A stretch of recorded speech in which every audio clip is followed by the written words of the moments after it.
Presentamos El Mostrador en la Clave. Mi actualidad desde distintos puntos de vista. Un espacio para discutir bien informada. El Mostrador en la Clave, con el equipo de El Mostrador. La Clave me escucha.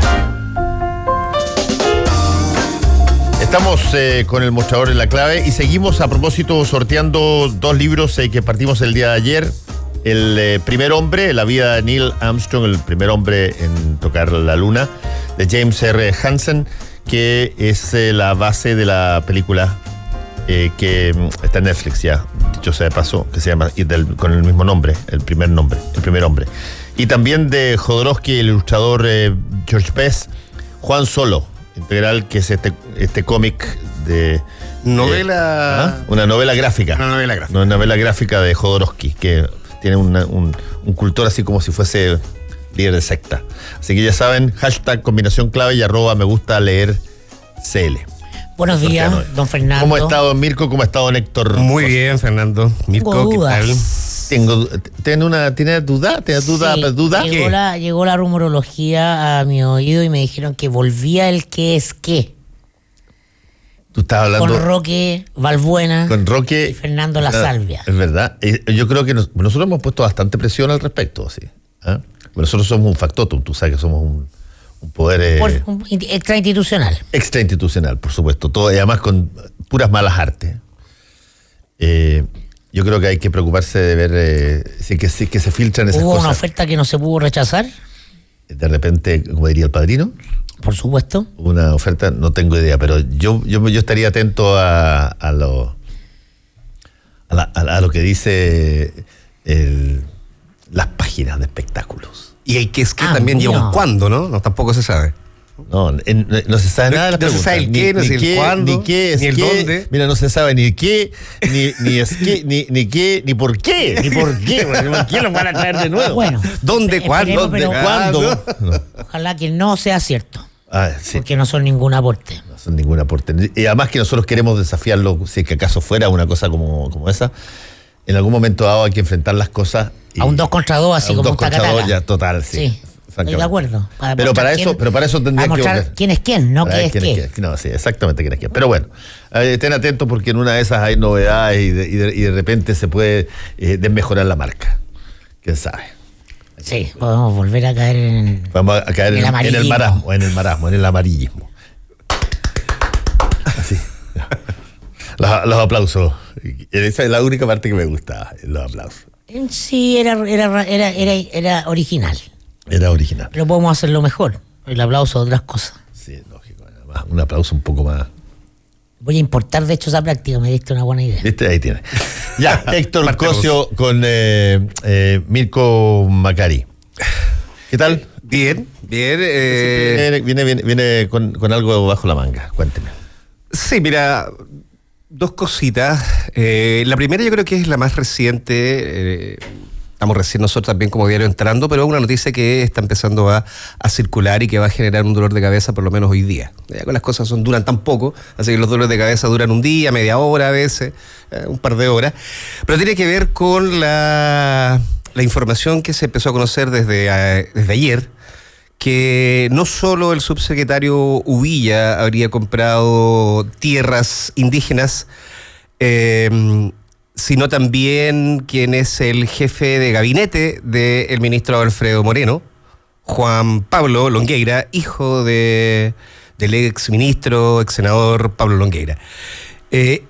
¿Por qué es importante este tema? Bueno, hay que contextualizarlo también. El Ministerio de Desarrollo Social, de donde pertenece, donde está adscrito la CONADI, la Corporación Nacional de Derecho Indígena, está levantando una consulta indígena que sabemos que en los últimos días ha tenido malos resultados.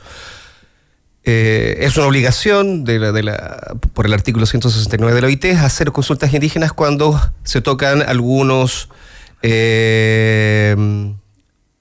se van a llevar algunos derechos o se realiza, digamos, una gestión administrativa que puede tocar intereses indígenas, se tiene que hacer esa consulta. Y empezó a desarrollarse una consulta indígena en distintas partes del país sin resultados, especialmente todo lo que es la zona de la Araucanía. Esta consulta indígena va destinada a que los los dirigentes de comunidades o personas que tienen directa relación con comunidades que administran tierras tienen que ir a votar. ¿Para qué? Para reformar la ley indígena. Ese es el contexto. El contexto es una ley que funciona mal, pero que una gran porcentaje de la comunidad indígena no quiere aprobar esta consulta porque tienen el temor bastante, yo creo que con bastante asidero, de que esta reforma a la ley no vaya solo en su favorecimiento, sino en su perjuicio. Y bien que parte precisamente en el tema del derecho de las tierras, de cómo se acceden a estas tierras. Y en ese contexto es donde se toma conocimiento que el jefe de gabinete del ministro que está impulsando esta consulta adquirió tierras mapuches que por ley no puede comprar. Fíjate que a mí me ha sorprendido desde ese punto de vista que haya tenido tan poca repercusión la propuesta que plantearon Francisco Huanchumilla con Felipe Cast para una situación de diálogo en términos de la región de la Araucanía, porque entre otras cosas se mete, creo que es inéditamente en términos de senadores de tanto oposición como de gobierno, se mete justamente en el tema de la redistribución de la tierra. Y da la sensación de que tú puedes conversar en términos de la Araucanía de cualquier cosa menos del tema de la redistribución territorial. Y por lo tanto, esta situación la conocemos de esta forma, por personas del gobierno que sea, que de pronto se conoce que adquirieron irregularmente tierras que no se pueden recibir o adquirir de la manera en que se hicieron. Pero el tema en serio de revisar la situación de las tierras mapuche no se toca. Y hay una oportunidad porque se planteó una propuesta con uno de los propios senadores y ex candidato presidencial del propio Chile Vamos. Porque no es chimuchinesco, po. Solo hay espacio en la conversación pública para la chimuchina. Tú dices, trata de poner un tema relativamente serio, claro, y no tiene efecto. Claro, y pasa por el lado, no tiene prensa. No, prensa tiene porque de hecho... Bueno, puede sacar, no tiene tensión en la prensa, no tiene redes, entonces no hay actores que vayan a sacar algo. Claro, no se manda a los funcionarios propios. No se manda a los funcionarios propios a tocar el tema.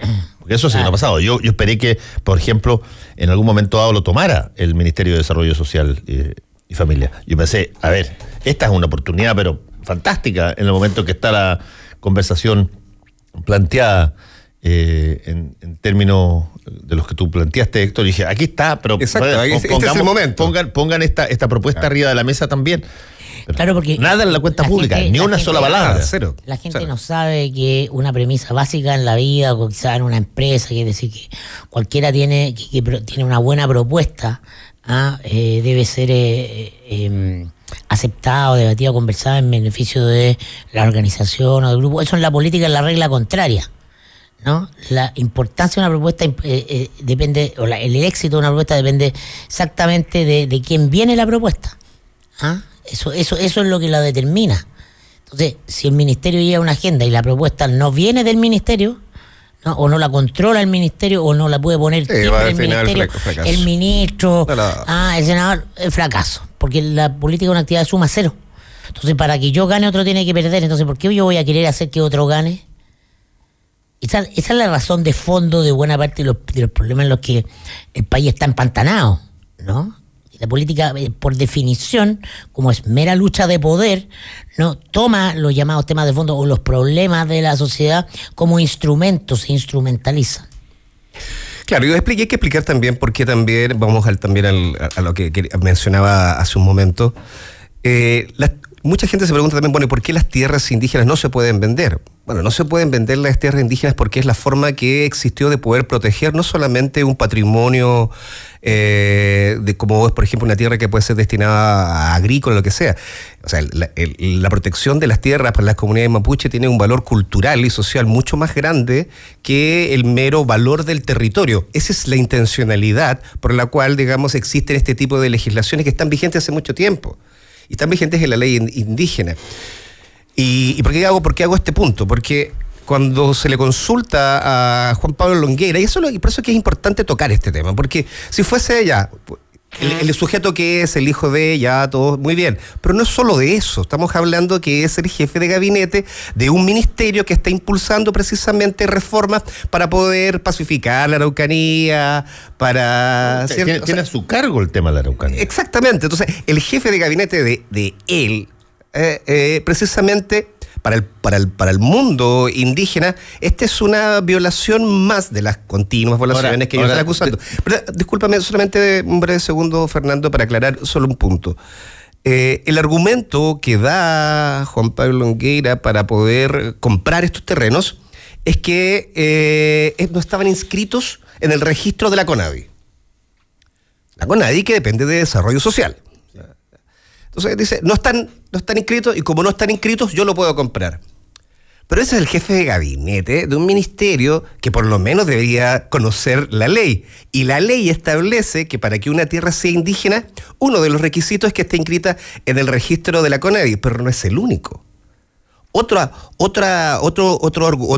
inciso que determina cuáles son las tierras indígenas son aquellas tierras que hayan sido cedidas a indígenas mediante un título de merced a principios del siglo XIX, y es tan válido, exactamente válido, como el estar inscrito en una tierra. Y la ley dice claramente, si hay un título de merced que determina que esta propiedad es indígena, no se puede vender.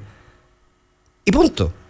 Vamos a la chimuchina política del asunto. Moreno llega a ser ministro con una agenda que es ser el candidato del oficialismo. Lo respaldan buena parte del gran empresariado, el diario El Mercurio en sus editoriales, es un hombre muy cercano al ex dueño del Mercurio, Agustín Edwards, ¿no? Y a quien también fue su director, Segers, Cristian Segers. Está vinculado por el tema de los caballos, además, ¿no? La cosa de los caballos. Sí, toda esta cosa de corralera. Él, como viene del mundo empresarial y quiere ser el candidato del mundo empresarial, se arma una lógica de redes que le permitan llegar a la política. Por eso nombra a el hijo de Longueira, como una suerte de vaso comunicante potencialmente con la UDI, ¿no? Entonces, uno está eso ahí. Pero vamos a ver entonces si es capaz de sostener Moreno a Longueira, porque en la política se premia tu capacidad de aguantar, ¿no? La lealtad al partido, si quieres. Dije, oye, tú lo pusiste, tú lo sostienes. Y porque además se da en el contexto del cuestionamiento a Uvilla. Si sacan a Longueira, al jefe de gabinete, ¿por qué razón habría para no sacar a Uvilla? Bueno, de hecho, Uvilla está en estos momentos... Uvilla hay comisión investigadora. Sí, claro, bueno, y lo más probable es que el caso de Longueira se sume a esa comisión investigadora. La diputada Nullado ya lo estaba anunciando esta mañana. Sí, pues vamos a ver si Moreno privilegia su viabilidad presidencial o aquí es una prueba política. Ahora, yo creo... pertenencia a Chile Vamos, finalmente. Ahora, ¿no? yo creo que... De acceso a... Héctor y Mirko, yo creo que cada vez que pasa una cosa de este tipo, por ejemplo, información que da cuenta de un hecho irregular, en este caso compra de tierras que no podrían ser vendidas ni compradas por el hecho de ser tierras indígenas, eso no es una cosa que hayan hecho una o dos personas. Yo te puedo apostar que lo que a mí debiera ser lógico es que se debiera transparentar exactamente qué personas que tienen relaciones con gobiernos presentes o pasados han hecho uso exactamente de la misma martingala. Cierto.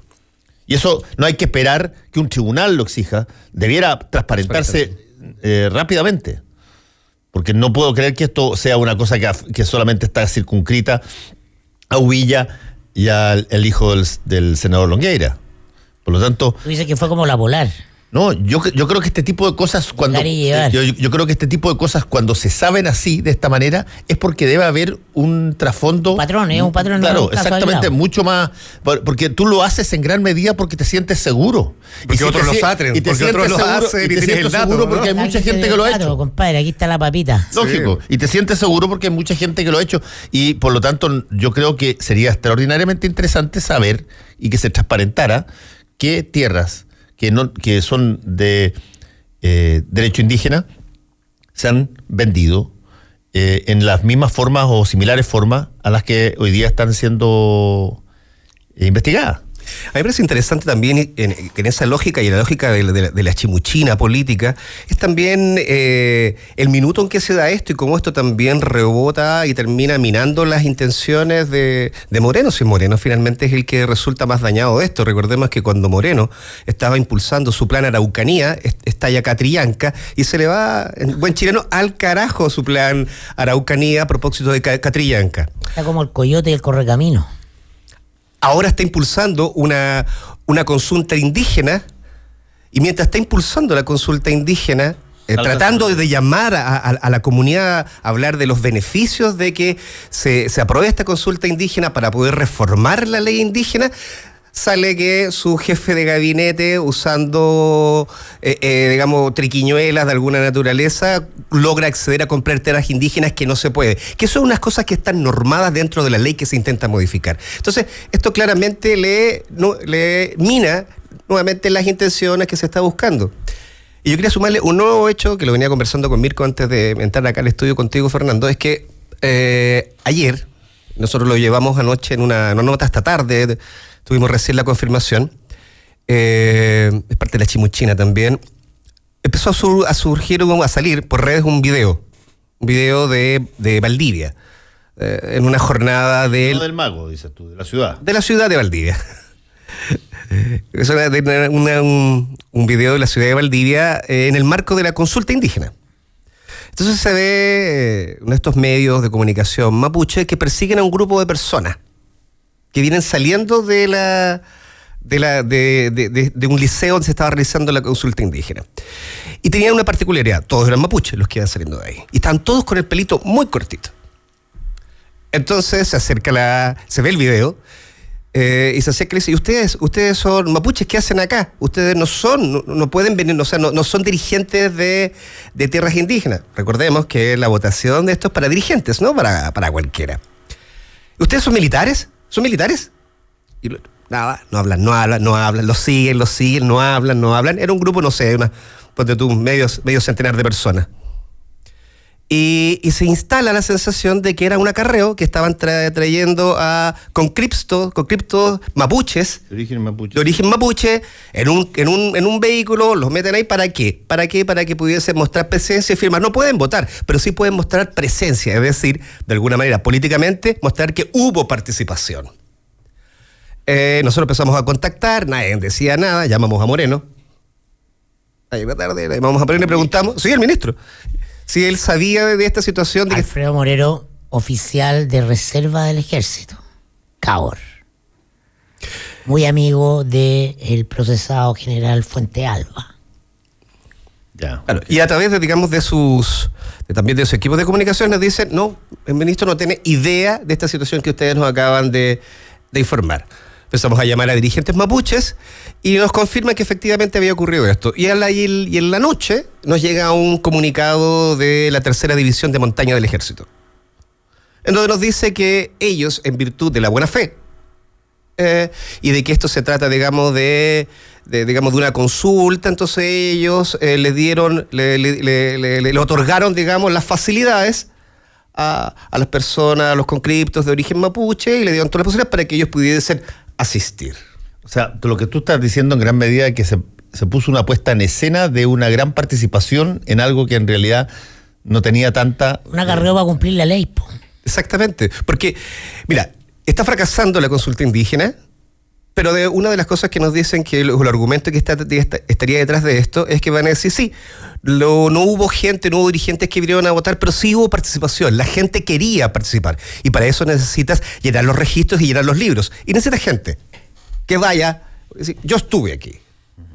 El punto es que, bueno, nosotros lo llamamos, por ejemplo, varios dirigentes, la aplicación del ejército cesa. Nosotros dimos facilidades a los conscriptos mapuches que voluntariamente querían ir a acercarse a la consulta indígena, que no era obligatorio que fueran porque no tiene ninguna incidencia, pero ellos querían asistir.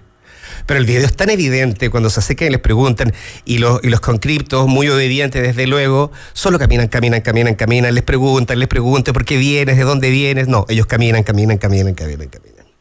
Y eso se da en el marco de que sale esta tierra. Entonces, para Moreno, para el ministro Moreno, yo creo que la verdad es como otro Catrillanca, esta vez pero más pequeño, pero solo digamos para la consulta indígena. O sea, otro fracaso. Sí, bueno, la diferencia entre un crimen... No, digo, en las proporciones, digamos, de que es un proyecto que... Y que yo quiero insistir en una cosa que he dicho varias veces. Si es que las personas en el gobierno, yo creo que son todos lo suficientemente inteligentes como para captar esto que voy a decir. Creen que porque ya ha pasado un determinado cantidad de tiempo, el crimen de Catrillanca ya se olvidó. A uno hay que recordarle que se viene el juicio del crimen de Catrillanca.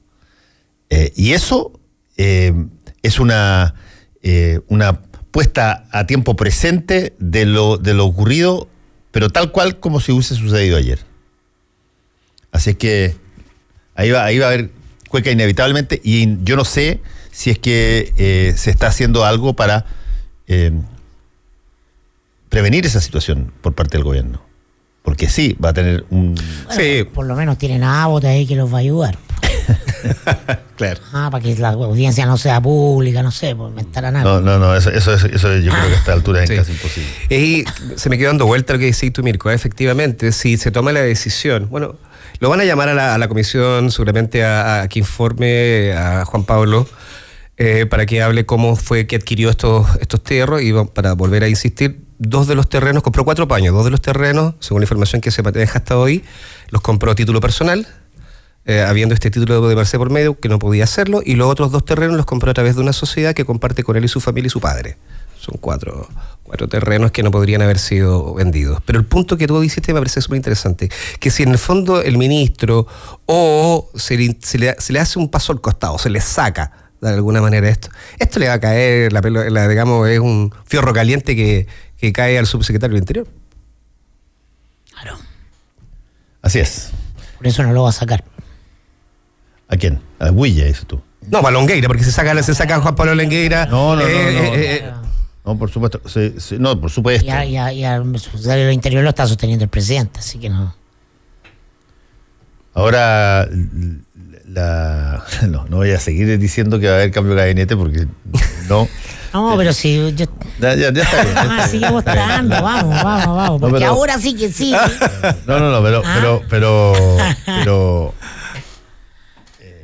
yo creo que en las liturgias políticas que determinados momentos políticos necesitan, a veces tú requieres poner una suerte de reseteo.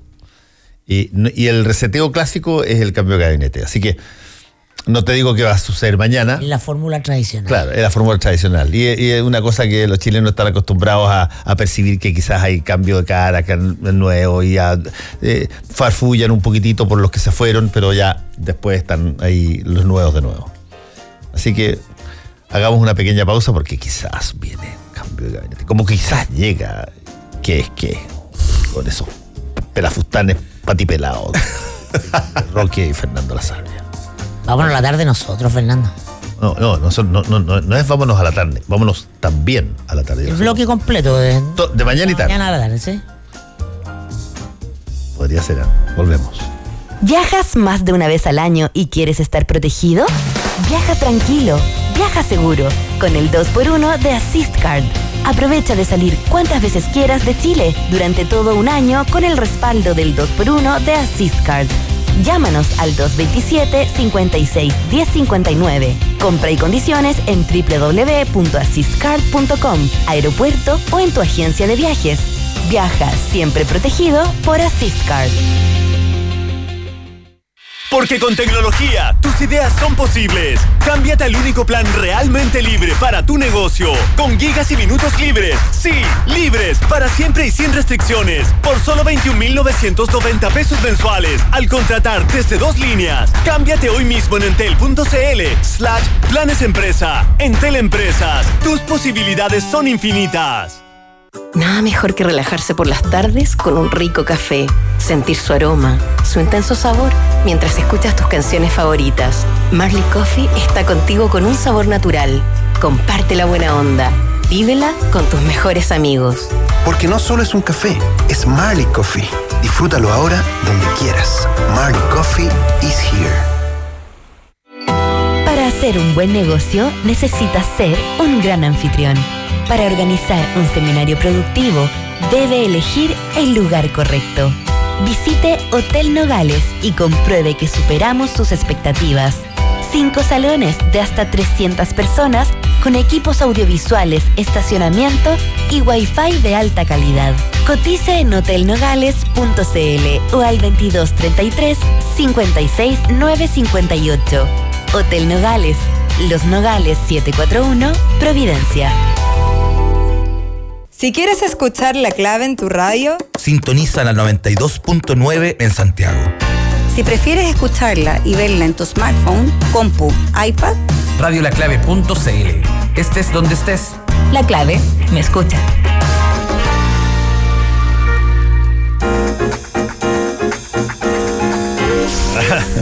Estamos ya de vuelta en el mostrador en La Clave y ya está con nosotros también invitado el director de Criteria Research, Cristian Valdivieso. ¿Cómo estás tú, Cristian? Hola, ¿qué tal? Buenos días. Oye, Hola, Cristian. Te han citado todos tu última encuesta.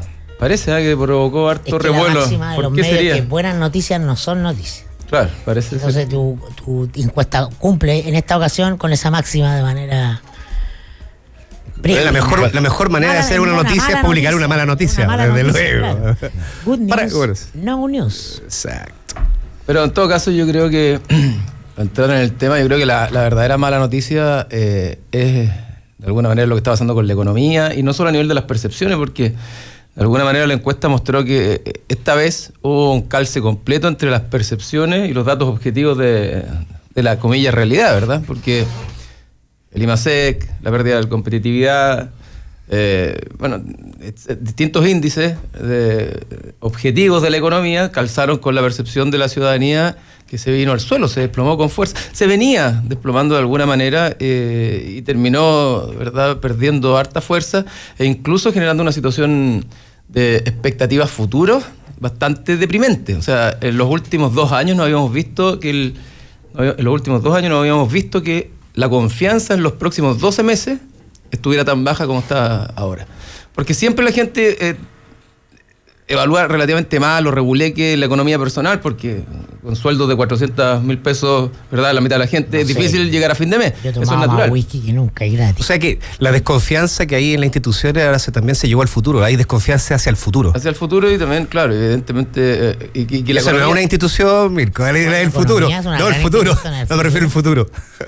No, es que también hay desconfianza con lo que viene. No, sin duda, sin duda. Yo creo que eso es lo más relevante de lo que está viendo la encuesta, que hay una especie de decepción respecto al futuro que también se transforma en frustración, y el pesimismo en términos Ahora, lo notable, lo que tú describes es un clima que es un estado mental de la sociedad, ¿no? Donde tú no puedes establecer una barrera o frontera entre lo político, la confianza o la aprobación al presidente y la percepción de cómo vienen las cosas. Es una unicidad, claro, por así decirlo. La mente, el de las personas, esas emociones y pensamientos funcionan en un circuito cerrado. No es que la economía está en la raja, pero y el presidente está abajo. Van íntimamente unidas, ¿no? Es lo que tú llamas, y lo has descrito muy bien acá, un clima. Un clima de opinión, claro, y un clima que opera ya como un todo sistémico. Ahora, también es cierto que ya la encuesta no midió nada de la cuenta pública, porque obvio era mayo y la cuenta pública fue en junio. Y por lo tanto uno tiene que ver qué es lo que va a pasar con esto. Ahora, en la cuenta pública, efectivamente, el presidente se hace cargo de estos temas, porque ya había primero la relación con la economía y la promesa de los tiempos mejores había sido de cierta decepción, después estaba en frustración, y ya a esta altura ya se está transformando en rabia. Entonces el presidente entiende que o se hace cargo del tema o esto le puede estallar con más fuerza. Y hace una nueva promesa, de alguna manera, donde ya no vienen los tiempos mejores, sino que nos comunica que vienen tiempos más complejos, más difíciles. Tiempos difíciles. Claro, o sea, hay un cambio radical aquí. Lo que pasa es que no ha sido tan evidente, pero hay un cambio radical en el posible relato, e incluso se pasa, ¿verdad?, de la reforma prometida en campaña a la reforma institucional. Y yo creo, para cerrar la idea, que ese nuevo relato está bien que se haga, era necesario, ¿verdad?, para manejar las expectativas, ¿verdad?, atemperarlas, no seguir incrementando la frustración, Pero, si se pretende con esto salir del posible fango en el que se está cayendo, ese relato requiere de nuevos rostros. Yo, ustedes me conocen, nunca he dicho que haya que hacer cambios de gabinete, y no soy de los alarmistas, ni mucho menos. Pero sí creo que si ese relato quiere tener sustento en el tiempo y credibilidad desde el punto de vista de la ciudadanía, tiene que ser con un cambio de gabinete en el mediano plazo. ¿Por qué? Porque los tiempos mejores venían codificados con el gabinete que tenemos hoy día. O sea, y como dice Mirko, aquí hay una mirada sistémica. En la medida que nada cambie, los tiempos difíciles, hay otros soldados. Exactamente, en la medida que nada cambie, realmente el relato no tiene materialidad. Puedes meter a Tarantino al gabinete para los tiempos violentos. Bueno, puede ser, habría que meter a... Es una tercera, una saga. Se nota que a Mirko la economía no lo está complicando. Él está preocupado de Hollywood. Está preocupado de Hollywood, claro, de las superproducciones. Yo estoy catch, compadre, estoy dulce, estoy líquido. Ahora, lo interesante de lo que tú dices, Cristian, es que si es que hay una cosa que llama la atención, es que en los últimos 4 o 5 años, los temas que marcan, por ejemplo, los quiebres brutales en términos de opinión pública, no son, si tú quieres, temas directos relacionados con la gestión pública, sino que son estos hechos o sucesos imprevistos de poca probabilidad y alto impacto que a veces pasan. Es cabal en el caso de la presidenta Bachelet, es los hijos de Piñera en el viaje a China, es el crimen de Catrillanca en el caso de Chadwick y todo lo demás. Son situaciones que ocurren y que tienen una alta probabilidad de pasar, porque en todos los gobiernos ocurren cosas de este tipo, pero que se escapa un poquitito, o son frases del ministro, el exministro de Cultura respecto del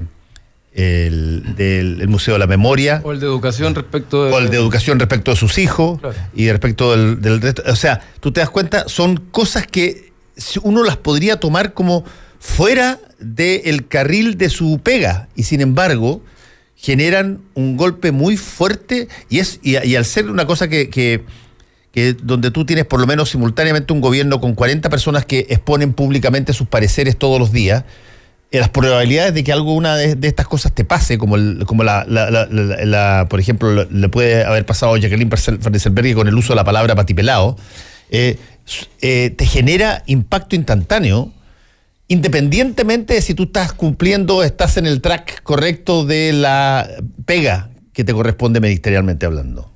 No, efectivamente. Y bueno, de hecho uno puede pensar de que después de un año y casi un año y medio de gobierno y un año y medio desde la elección, todo lo que estamos viviendo hoy día son coletazos de frases. Los tiempos mejores dejaron un tremendo coletazo que tiene que ver con que se instaló, ¿verdad? Ahí está el frame, se instaló la expectativa, no solo que íbamos a estar menos mal, sino que teníamos que estar mucho mejor.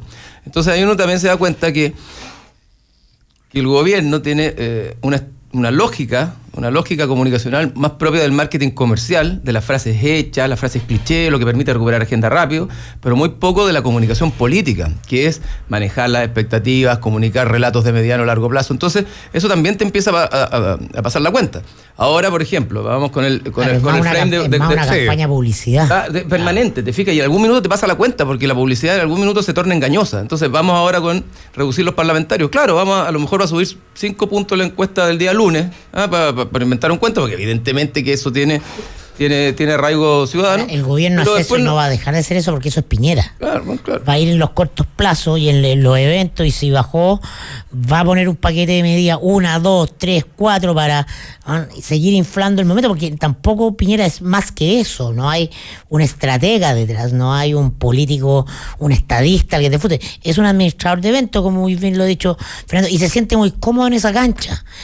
Y en esa entiende que la bolsa un día baja y otro sube, y hay que estar ahí. Sí, eso es cierto. Todos los días con entusiasmo. Sí, eso es cierto. Lo que refleja también las encuestas que hace Cristiani, que lo veo de esa manera, así como el gobierno está todo el tiempo tratando de manejar una agenda muy a corto plazo, manejando esta frase rápida que después se le viene en contra, siempre, se viene encima, y siempre una tras otra. Pero eso va generando un clima de percepción de la gente, de frustración de la gente, que también tiene pequeñas explosiones, pero cuando explotan y después se calman, no desaparecen. El clima es una sumatoria de cosas. Entonces tú, mientras tienes una agenda, manejas el gobierno de manera cortoplacista, vas generando un clima que no se apaga. Tú lo puedes cubrir con otra gente, pero no se apaga del todo. Es como el calentamiento global, claro. Claro, hay pequeños, digamos, obviamente a veces está más caliente, a veces menos caliente, pero cuando finalmente ya es una sumatoria de cosas, el clima es una cosa que no desaparece, como dices tú, como el calentamiento global, está presente todo el tiempo. Y eso, Claro, y eso creo que no lo maneja el marketing político. Claro, es como tomarse un Nescafé cuando no hay café en grano. Entonces es como una suerte de suplencia, ¿no? ¿Qué tenéis contra el Nescafé? Todo. Una falta de respeto. Exquisito el Nescafé. Me gusta. Es un sucedáneo. Este tipo de gobierno es un sucedáneo ante un hecho mucho más profundo que el vacío de poder. Estamos frente a un vacío del poder institucional. Claro. ¿No? Eso es una cosa macro. Ahora, yo Entonces, soy súper... A ver, dos cosas respecto de este tema. Primero, como plantea Fernando, aquí hay una cierta paradoja. A la presidenta Bachelet se la eligió, entre otras cosas, pero fundamentalmente poniendo por encima la confianza. Pero en el caso de ella, la confianza personal. Cuando viene lo de Cabal, se desarma todo, porque era impensable e improbable que la presidenta estuviera metida en algo de ese tipo, ni que su familia más hubiera estado involucrada, y además ella activamente lo había puesto en la moneda. Eso le desarma el piso de credibilidad y confianza. Era muy probable que técnicamente la presidenta se equivocara. Lo que era muy improbable es que traicionara la confianza personal. En el caso del presidente Piñera, ¿por qué se lo elige? Por la confianza. Pero no la confianza personal. La gente sabe quién es el presidente Piñera. Exactamente. O sea, perfectamente. O sea, días antes de la elección salió el tema de Exalmar, por ejemplo. Se lo eligió por las competencias técnicas, porque mejoraba la economía. En la medida que la economía no mejore, que no dé frutos significan mejores sueldos, más posibilidad de empleo, más adrenalina. Si eso es lo que compra la gente no le va a seguir comprando la promesa. Ahora, en el contexto, y eso es interesante porque de alguna manera es confianza, pero en distintos niveles de la confianza, te fijas en ambos casos, y eso es lo que comillas, se ha traicionado en los últimos dos gobiernos. Ahora, en el contexto, ya poniéndonos graves, si se quiere, en el contexto de crisis institucional que estamos viviendo hoy día, porque la crisis institucional es de los últimos 2 años, así como en profundidad, porque no pensemos que esto es como el calentamiento global. Hace rato que los parlamentarios eran objeto de crítica, hace rato que diversas instituciones, pero no que los carabineros, no que las Fuerzas Armadas, no que el INE, no que todas las instituciones, la Fiscalía, ¿verdad?, el Ministerio Público, o sea, todas las instituciones del Estado. Entonces, ¿qué es lo que ha sido, creo yo, la amalgama que sostiene la credibilidad y la confianza en que el Estado, el gobierno o las autoridades hagan algo, ¿verdad?, por hacerse cargo de las necesidades de la gente? La economía, ¿verdad? En una lógica neoliberal muy instalada, en la medida que la economía permitía o permite que la gente gane más plata, se pueda endeudar, pueda ir de vacaciones, pueda tomar decisiones de mediano o largo plazo, mejorar sus condiciones de vida. Bueno, la economía es una amalgama que dice, bueno, vale la pena seguir ante una crisis institucional. Si es que la economía se derrumba o la percepción, yo creo que va a quedar poco de credibilidad de que el Estado, los gobiernos son capaces de verdad de dar cuenta o hacerse cargo. Viene la toma de la Bastilla. No sé, bueno, puede ser. La tercera saga de los tiempos violentos. La única diferencia o la principal diferencia que teníamos respecto de otros países en América Latina, ¿verdad?, cuando uno mira análisis comparados, que Chile es el país donde la percepción de la economía o la expectativa económica eran mejores que en todos los otros países. Y además que teníamos una cierta mayor confianza institucional. La pregunta que tengo yo hoy día, ¿ha cambiado? Sin duda que ha cambiado. La confianza institucional ha venido abajo y el valor de la economía como gestora de la realidad de cada una de las personas también empieza a decaer. Y eso a mí me alerta profundamente porque creo que las instituciones no se van a mejorar rápidamente y la economía es como el motor. Ahora, ojo que estamos además, yo quiero insistir en esto porque creo que hay que repetirlo varias veces. Y ojo que estamos hablando de un año, que es el segundo año de gobierno, donde teóricamente es el año donde la estrella del país es justamente el gobierno de turno porque no tiene presiones electorales. Y por lo tanto puede desplegar su proyecto de cambios y sus proyectos de ley y todas las cosas de políticas públicas que quiere hacer con mucha más tranquilidad y movilidad que cuando te enfrentas a una situación electoral y está tironeada las coaliciones de gobierno con los cupos, con las rencillas entre los partidos, con un montón de otras cosas. Y en el teóricamente año donde tú planeas, estás a los tumbos con turbulencia tras turbulencia. Claro, y al final del día, cuando se habla de populismo, ¿qué es lo que es el populismo, así técnicamente hablando? Es una crisis de representación donde las élites no dan cuenta, desde el punto de vista de la gente, de las necesidades, no se hacen cargo de las necesidades de la población. Por lo tanto, la crisis de confianza en las instituciones, en el Parlamento, y si además le agregamos a la economía, bueno, es un caldo de cultivo mayor todavía a los aires populistas, porque es que nada de la institucionalidad pública es posible de hacerse cargo o de dar cuenta de la realidad y las necesidades de la gente. Y además, discutiendo reformas que no avanzan. Bueno. ¿Por qué nos resistimos a admitir que ya estamos en el populismo? No, si ya estamos en el populismo. Un gobierno que gobierna con lógicas de publicidad. Unas cosas, recordemos a la gente, es cosa escuchar los que vieron en la cuenta pública, que era impresionante, digamos, como incluso hasta los aplausos se adelantaban antes de los anuncios. Era realmente. Pero es que es populismo. ¿En qué sentido? Que en el sentido que ahí tú aprecias, digamos, el ejemplo más básico, digamos, de cómo arrimar y cómo hacer un show. El claque arrimado al Congreso a la hora de las cuentas públicas ya lleva muchísimos años. Sí, pero nos resistimos a denominarlo populismo, o no se masifica la idea que ya estamos en el populismo, porque Sebastián Piñera pertenece al elenco de la transición y de la élite que, para protegerse y definirse a sí misma, habló del populismo como otros, claro, aquellos que traían desde fuera las reglas de la no ortodoxia neoliberal. En lo económico, y de no sé, estilo folclórico, estilo mucho más García Marquiano, de hablar o de hacer ofertas en política, pero claramente el populismo vino desde adentro de la propia élite. Por eso que los líderes de opinión, o los que tienen micrófonos, se resisten a catalogar a Piñera ya como un hecho populista en forma, que es lo que es, ya está acá, no hay que esperar nada. Mira, que lo que el gobierno tiene tanta conciencia de lo que dice Cristian, de que el tema económico es el Rubicón, aquello que define dónde va a estar, el éxito o el fracaso y el destino de todo, que se recetan rápidamente a hacer descansar la reactivación económica en función de proyectos de obras públicas. Una vieja receta keynesiana, que hubiera sido quemada en la hoguera de Libertad y Desarrollo hace, ¿cuántos? 5 años.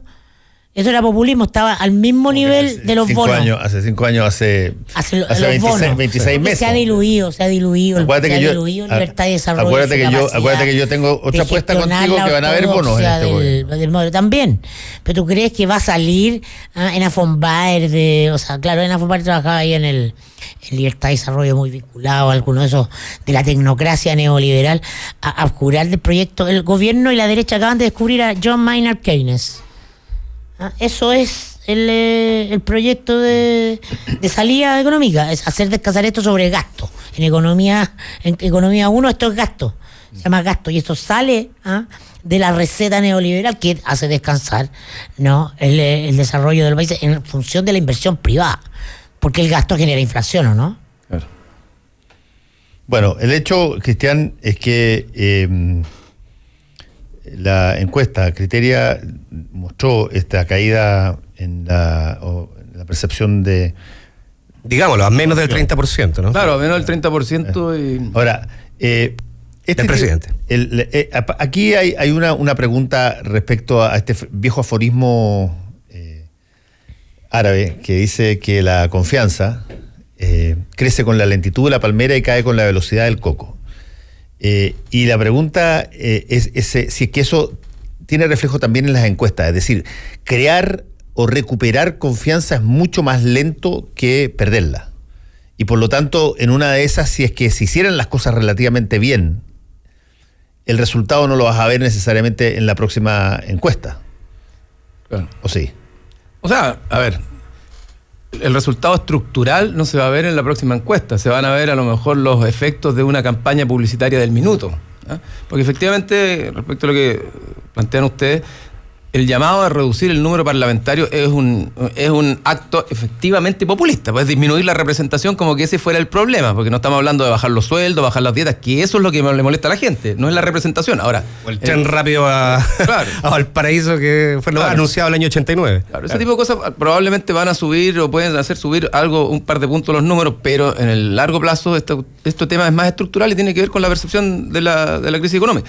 Si a eso le agregamos además que la gente ya empezó a notar que los autogoles del gobierno también le pasan la cuenta y a molestarse con esos, comillas, autogoles, Claro, como el viaje a China. Eso como el viaje a China, como el nepotismo, como los intereses personales. Ahora ya se agregó el tema de la casa en el lago del presidente. Estas cosas van a seguir dando vuelta de alguna manera.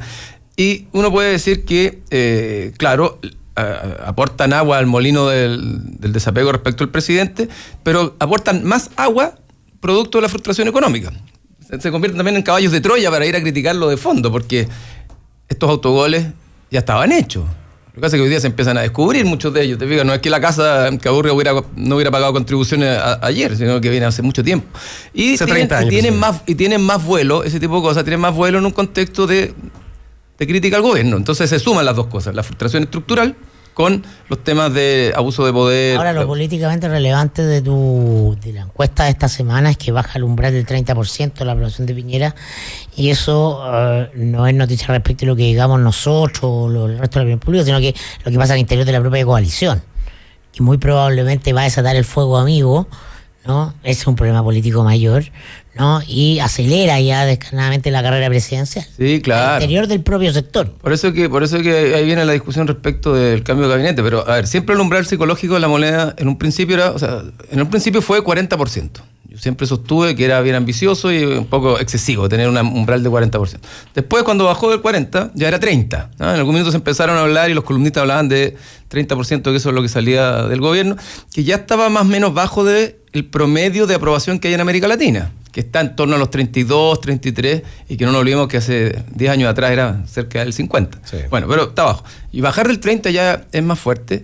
Y eso le resta también al presidente capacidad de maniobra. Lo deja más amarrado a la necesidad de recuperar poder rápidamente y eventualmente a cometer más errores. A cometer más errores y eventualmente a poner en una posición de pérdida de poder dentro de su propia coalición, como dice Mirko. Y ahí tenemos lo que muestra la encuesta del cuadro presidencial, de la intención o de quién te gustaría, más bien, porque quién te gustaría que fuera presidente, donde vemos que el cuadro no aparece nadie de RN. Sí, no aparece nadie de RN. Y uno empieza a entender. Eso es algo que te iba a preguntar, claro, porque RN es el partido que tiene el mayor éxito en la última elección parlamentaria. Claro. Y sin embargo, tú tienes razón, no hay... no aparece nadie, entonces uno empieza a entender la molestia de desborde por cualquier cosa. Ahora quiere cambiar la tributaria, quiere cambiar la previsional.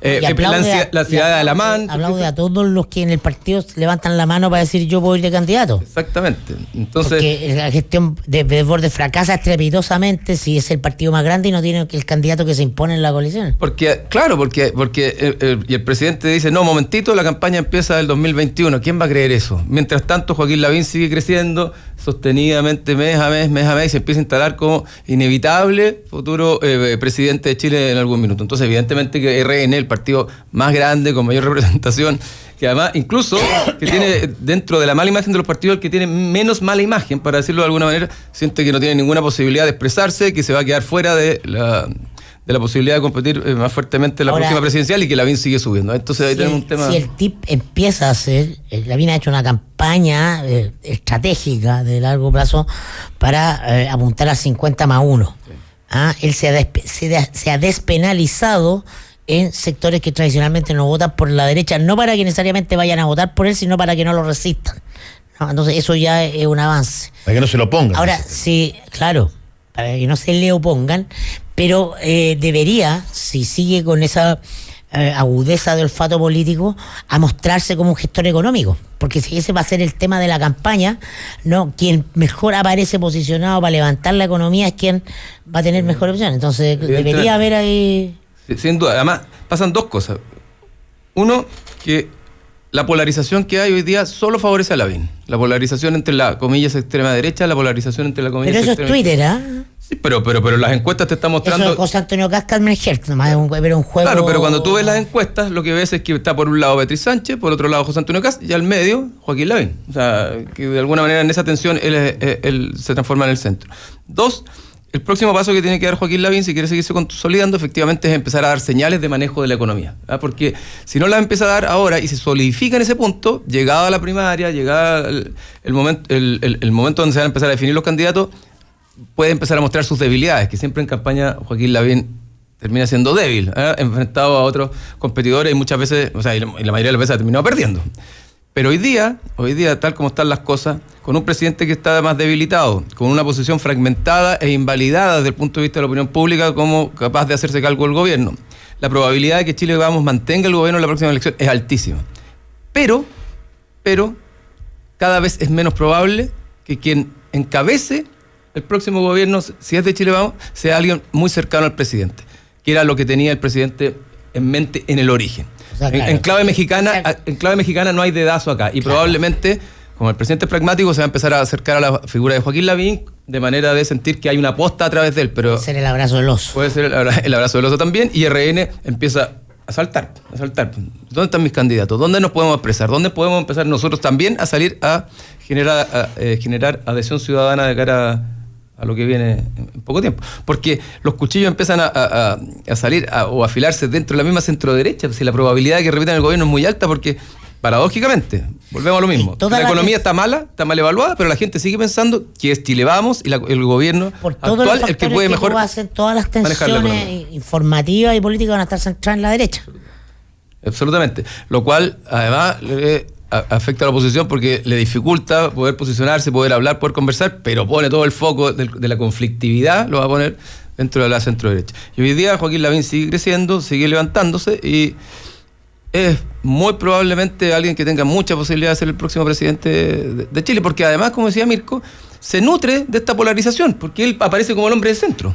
Y su objetivo es cruzar el umbral. Ancho camino al medio. Exactamente.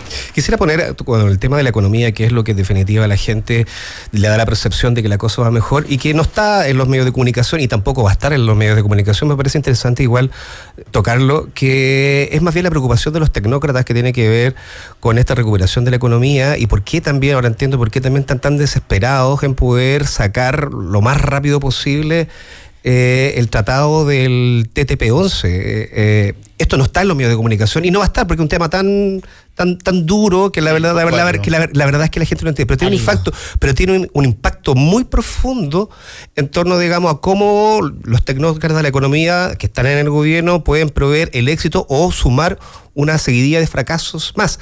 Si el TTP-11 no llega a aprobarse, lo que están diciendo los tecnócratas, básicamente, y el director de la Direcon, entre otras personas, es que en un contexto de guerra comercial entre Estados Unidos y China, ambos países no están dentro de este tratado que tiene 11 países. Si el tratado de Chile, si Chile no se adhiere a ese tratado, lo que están hablando es que podrían perder, ¿cuál fue el número? Cerca del orden de los 560 millones de dólares anuales en competitividad las empresas chilenas. Eso, para los tecnócratas, está provocando un terror. Y eso, si tú lo sumáis a la percepción económica en picada, o sea, el panorama de preocupación, digamos, del interior de los equipos económicos debe ser bastante grande. También convengamos, Cristian, que en algún momento dado tiene que aparecer o tiene que registrarse en la opinión pública algún interés en, fuera de las alternativas clásicas, en ver, por ejemplo, si es que hay alguna otra colectividad u otra persona que aparezca como capitalizando un poco la situación.